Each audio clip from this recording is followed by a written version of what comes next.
வணக்கம். This is doctor Keerthana, naturopath and acupuncture specialist. இன்றைக்கி நம்ம பார்க்க போகிறது ஆஸ்துமா. ஆஸ்துமா அப்படின்னு நிறைய கேள்விப்பட்டிருப்போம். பொதுவாக சொல்கிறது வீசிங் அப்படின்னு சொல்லுவாங்க, மூச்சு விட கஷ்டமாக இருக்குது அப்படின்னு சொல்லிட்டு. இது வந்து ஒரு ஏர்வே பாத் டிஸ்டர்பன்ஸ்.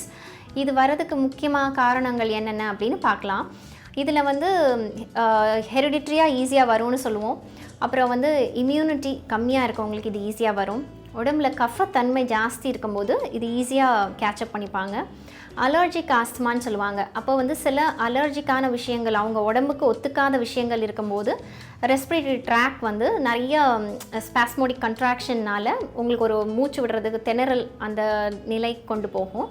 ஸோ என்ன மாதிரியான பொல்யூஷன், நார்மல் ஏர் பொல்யூஷனாக இருக்கட்டும், ஒரு டஸ்ட்டு, வீடை தூசி தட்டுறாங்க, புதுசாக ஒரு புது அந்த பெயிண்டட் ஹவுஸ்க்கு போகிறாங்க, இல்லைனா வந்து அந்த போலன் கிரெயின்ஸ் அந்த இதனால், அந்த டஸ்ட்னால், அப்புறம் வந்து அனிமல்ஸோடைய ஹேர் இல்லைனா ஒரு பேர்டோட ஃபெதர், அந்த ஸ்மெல், இதெல்லாம் கூட ஈஸியாக அவங்களுக்கு அந்த வீசிங் அட்டாக்கை வந்து ட்ரிகர் பண்ணும்.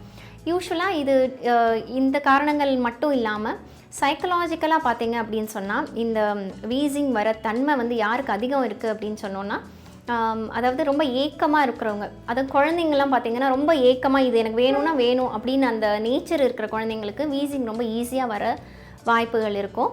அதே போல் ஸ்ட்ரெஸ் ரொம்ப அதிகமாக ஆகுறாங்க அப்படின்னு சொன்னாலும், சின்ன வயசுலேருந்து ஆகிற தன்மை இருக்கிறவங்களுக்கு இந்த ஆஸ்மா வந்து ரொம்ப ஈஸியாக டெவலப் ஆகும்.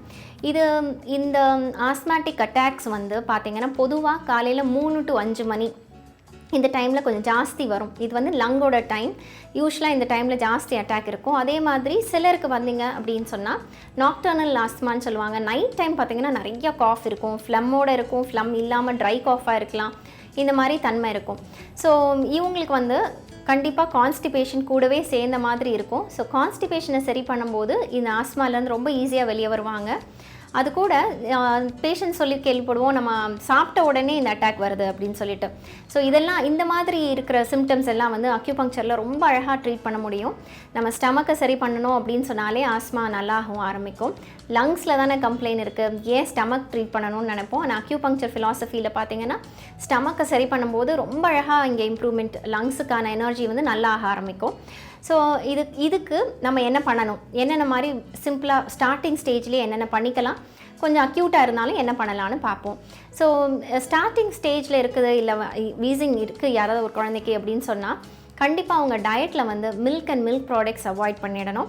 அப்புறம் அந்த கஃபம் ப்ரொடியூஸ் பண்ணக்கூடிய மைதா ப்ராடக்ட்ஸு, ஸ்வீட்ஸ், இந்த பேக்கரி ப்ராடக்ட்ஸாக இருக்கட்டும், இல்லை இந்த பிஸ்கெட்ஸ், இந்த மாதிரி ஐட்டம் எல்லாம் வந்து கண்டிப்பாக அவாய்ட் பண்ணணும் for a certain period till their immunity is building up. அது கூட பார்த்தீங்க அப்படின்னு சொன்னால் இம்யூனிட்டியை நல்லா ஸ்ட்ரென்தன் பண்ணுற மாதிரியான கசப்பான உணவுகளை ஜாஸ்தி எடுத்துக்கணும்.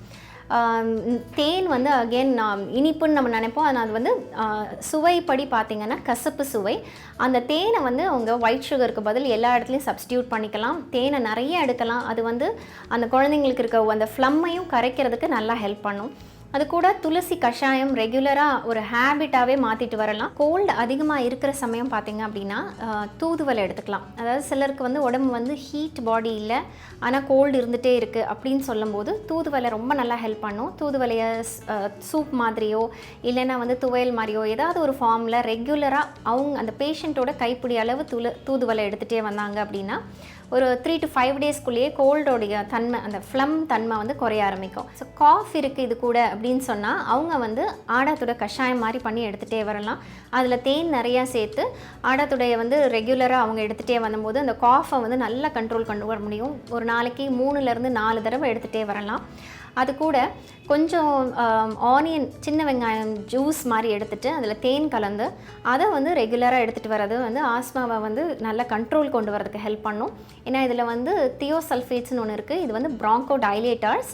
ஸோ வந்து நம்ம அந்த கன்ஸ்ட்ரிக்ஷனை வந்து ரிலாக்ஸ் பண்ணுறதுக்கு நல்லா ஹெல்ப் பண்ணும். அப்போ வந்து யூஸ்வலாக இந்த பேஷண்ட்ஸ் எல்லாம் வந்து என்ன சொல்லுவாங்க அப்படின்னா, மூச்சோட கஷ்டம், அது கூட வந்து செஸ்ட் வந்து ஒரு மாதிரி டைட்டாக இருக்குது அப்படின்னு ஃபீல் பண்ணுவாங்க. அந்த டைட்னஸை ரிலாக்ஸ் பண்ணுறதுக்கு வந்து மேல் முதுகுக்கு நல்ல ஒத்தடம் கொடுத்துட்டு வந்தாலே போதும். அவங்களுக்கு இமீடியட்டாக அந்த ஃப்ரண்ட் செஸ்ட் வந்து ரிலாக்ஸ் ஆகிறத வந்து ஃபீல் பண்ண முடியும். டயட்டில் வந்து இன்னும் கூட இந்த ப்ராங்கோ டைலேஷனை கொண்டு வரதுக்கு இஞ்சி, சுக்கு இந்த மாதிரி ப்ராங்கோ டைலேட்டர்ஸை வந்து சேர்த்துக்கிறது ரொம்ப ஹெல்ப்ஃபுல்லாக இருக்கும். ஸோ டயட்டில் வந்து இந்த மாதிரி காரத்தன்மை கொஞ்சம் ஜாஸ்தியாகவும் இனிப்பு தன்மை கம்மியாகவும் வச்சுக்கிட்டே வந்தாங்க அப்படின்னு சொன்னால் கஃபம் வந்து ஃபாஸ்ட்டாக குறைஞ்சு நம்ம உடம்புல வந்து அந்த இம்யூனிட்டியை ரைஸ் பண்ணுறதுக்கும் இது நல்லா ஹெல்ப் பண்ணும். அடுத்து பார்த்தீங்க அப்படின்னு சொன்னால் இப்போ வந்த இந்த இம்யூனிட்டியை இன்னும் பில்ட் பண்ணுறதுக்கு ஆசனாஸ் வந்து நல்லா ஹெல்ப் பண்ணும். ஆசனாஸ் அப்படின்னு சொல்லும்போது செஸ்ட்டை கான்சென்ட்ரேட் பண்ணியும் நம்ம ஸ்டமக்கை கான்சென்ட்ரேட் பண்ணுற மாதிரி ஆசனாஸ் வந்து நல்லா ஹெல்ப் பண்ணும். ஸோ இவங்களுக்கு வஜ்ராசன், பவனமுக்தாசன், அது கூடவே வந்து தனுராசன், உஷ்த்ராசன், அப்புறம் உட்கட்டிங் போஸ்ன்னு சொல்லுவோம் அந்த போஸ், அதுக்கப்புறம் எக்ஸ்பேன்ஷன் லங்ஸ்க்கு கொடுக்குற மாதிரியான ஆர்க்க தனுராசன், கட்டி சக்கராசன், இது எல்லாமே வந்து அவங்களுடைய அந்த ஆஸ்மாட்டிக் அட்டாக்கை வந்து குறைக்கிற தன்மையுடைய ஆசனாஸ் அமையும்.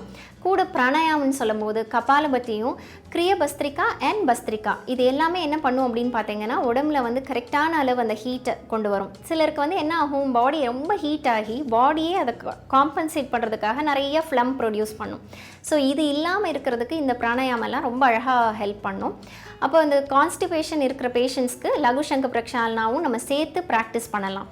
ஸோ இந்த மாதிரி டெக்னிக்ஸை வந்து ரெகுலராக ப்ராக்டிஸ் பண்ணும்போது இந்த ஆஸ்மா அப்படின்ற ஒரு கம்ப்ளைண்ட் வந்து கம்ப்ளீட்டாக இல்லாமல் பார்த்துக்க முடியும். ஸோ இந்த மாதிரி அக்யூட் ஃபேஸ் ஆஃப் ஆஸ்மா இருக்கும்போதெல்லாம் பார்த்தீங்கன்னா அக்யூபங்க்சர் பண்ணாமல் ப்ரெஷர் பண்ணினாலே நல்லா ரிலீஃப் இருக்கும். செஸ்ட்டோட சென்டர் பார்ட், அந்த ஸ்டர்னம்னு சொல்லுவோம், நடு நெஞ்சில் வந்து அந்த நிப்பிள்கோட மிட் பாயிண்டில் பார்த்தீங்கன்னா ஒரு பாயிண்ட் இருக்குது. இந்த சென்டரில் கொடுத்தீங்க அப்படின்னு சொன்னாலே அந்த ப்ரீதிங் டிஸ்கம்ஃபர்ட் நல்லா குறையும். அதே மாதிரி தம்மோட நம்மளுடைய கட்டை விரலோட ஓரங்கள், அந்த கார்னர், நெயில் கார்னர், இந்த நெயில் கார்னரில் ப்ரெஸ் பண்ணோம் அப்படின்னு சொன்னாலும் நல்ல ப்ரீதிங்கில் வந்து இமீடியட்டாக டிஃப்ரென்ஸ் கொண்டு வர முடியும். இது வந்து ப்ரெஷர் மூலமாக பங்க்சர் பண்ணிக்கிற போது என்ன ஆகும் அப்படி பார்த்தீங்கன்னா இந்த எனர்ஜி இம்பேலன்ஸ், அதாவது ஹீட் அண்ட் கோல்டு இம்பேலன்ஸ் அதை நல்லா செட்ரைட் பண்ணுறதில்ல ஒரு 7 நாள்லேருந்து 10 நாளுக்குள்ளே ஒரு 80% ஆஃப் க்யூரே வந்து நம்ம அந்த ஆஸ்மாக்கு கொடுக்க முடியும். ஸோ ஆஸ்மாட்டிக்காக இருந்தாலும் இந்த இது ரெகுலராக யோகாவும் மூச்சு பயிற்சியும் அது கூட கொஞ்சம் அக்யூபங்க்சரும் பண்ணிக்கும் போது கம்ப்ளீட் க்யூர் ஃபார் ஆஸ்மா வந்து கொண்டு வர முடியும். நன்றி, வணக்கம்.